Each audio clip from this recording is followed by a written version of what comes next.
Just south of the Trans-Canada Highway, a mile east of Highway 12, you will find Jim Reimer's Wildlife Museum, a hidden gem in Southeast Manitoba.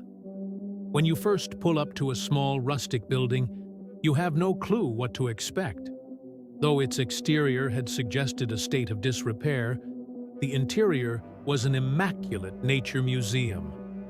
The moment we walked through the doorway, we were met by hundreds of wild animals, prowling, crawling, and flying, yet all frozen in place. The building was a taxidermy wonderland. The museum, which Reimer has dubbed Nature by Design, is an expertly preserved look into the natural world and the animals inhabiting it. Jim has spent his life collecting bugs and animals getting into taxidermy.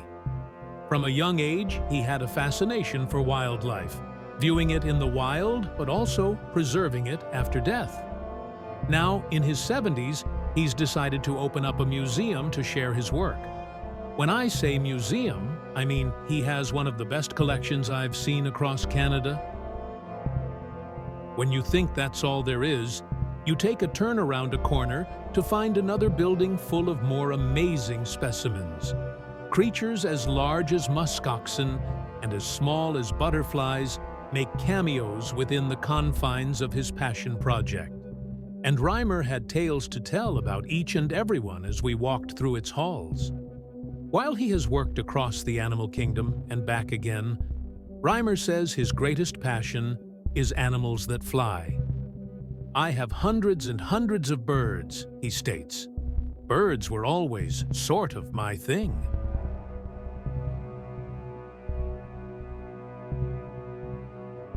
According to Reimer, the strange skeletal structures, stunning hues, and meticulous detail of birds make for some of the most time-consuming and rewarding work.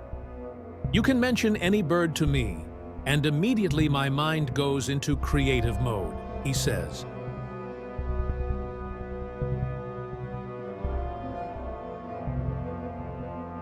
While there's no trace of the decades he spent beekeeping with his wife, these days, the space is filled with specimens from all corners of the world frozen in time.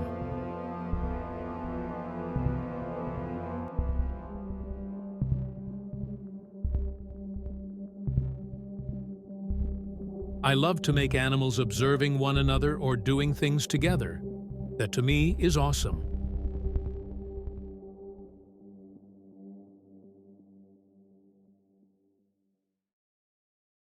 Whether it be a young fawn smelling a butterfly or a group of baby raccoons playing together, Reimer delights in adding an almost Disney-like whimsy to his displays. Between his museum and his workshop, there are dozens of animals, hundreds of birds, and thousands of insects. A friend of Reimer's assessed the collection at over $1 million, though to the artist himself it is invaluable. He says a comparable collection of taxidermy work would be difficult to find anywhere in the country. Reimer began honing his craft at the age of 13 and has maintained that same childlike fascination with animals ever since. He sees taxidermy not as a skill to be profited off of or used to sport trophies, but as a way of getting closer to nature. Approaching his work from both scientific and artistic angles, Reimer seeks to reconstruct the animals exactly how they would appear in the wild, but often has them interacting with one another in handcrafted environments.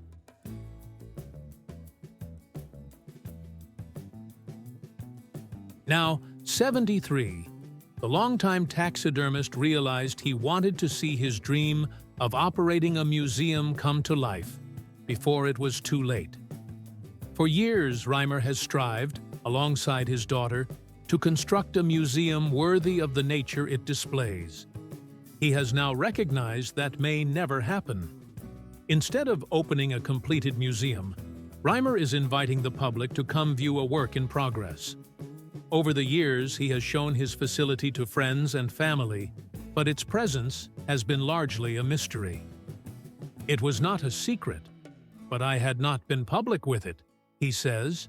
There are many neighbors here just a few houses down that have no clue. For the last almost 5 years, the animal enthusiast has been inviting anyone who is interested to partake of his life's work. Every corner of the meticulous, organized exhibit reveals another pocket or hallway to a different world of sorts. Field animals scurrying across prairie grass, birds on display with an accurate depiction of what they look like hunting or feeding, glass cases filled to the brim with beetles, and butterflies sent to him from Iran, to name a few. The stuffed and mounted animals are not the only works of Reimer's on display. His eye for composition extends to photography, with National Geographic level lining the space where animals do not fit. Photographs from his dozens of trips to hidden corners of the earth, yet also mere shots from his own backyard, evoke the same beauty. I try to create the relationship between animals and nature. That's what's important about this, he said. Many would assume Reimer collects the animals he taxidermies himself, but such is not the case. After being in the profession for decades, the connections he's made within the industry have netted him enough people to donate the specimens without much need to go looking for them himself. He said often he'll have deer heads or geese waiting for him on his doorstep, or acquaintances rolling up to his yard with something they've found on the side of the road. I have enough things in my freezer at the moment to last me the rest of my life in projects, he said. But I don't like to hunt. I love animals. I am not a hunter, clarifies Reimer. I used to hunt in my younger days when I was testing the waters, but decided that just wasn't for me. I hate animal killing. As it turns out, most of the animals in his repository died natural deaths along the roadway, in zoos, or at local care facilities. The displays in his building attest to the wide variety of working relationships he has formed over the years. Massive jungle snakes from the Westman Reptile Gardens, kangaroos from Assiniboine Zoo, rare owls from Wildlife Haven Rehabilitation Center, and a wide array of Chinese pheasants from a contact overseas make for quite an impressive scene. When the zoo suddenly gives you a flamingo, well, that is absolutely stupendous, says Reimer in a manner that almost feels relatable. After working in slaughterhouses and some unsavory hunting experiences as a young man, he said he's not interested in the act of taking an animal's life. One day, I decided to switch from the gun to a camera. I shoot animals that way, he said.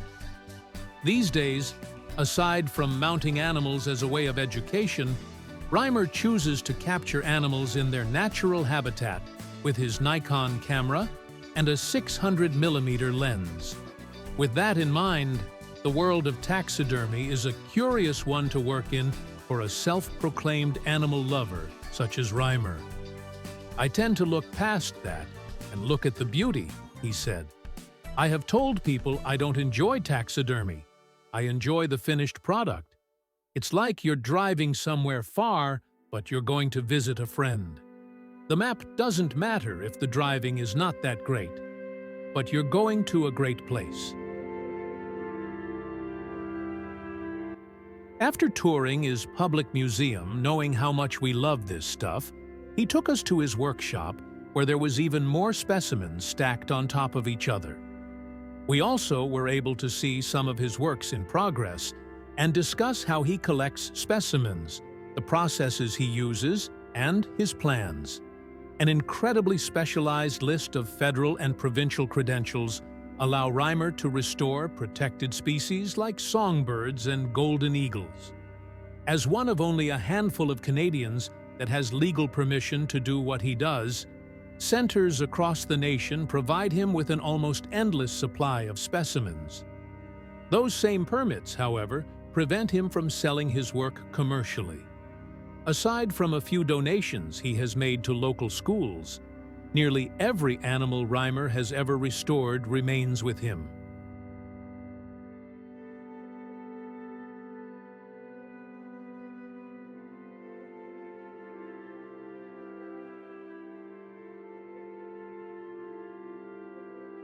Since our visit in October, Kenzie has started training with and helping him work on his projects. He's also expanded his public museum space by 80%. If you love wildlife and are looking for a new experience, we highly recommend checking out this hidden gem.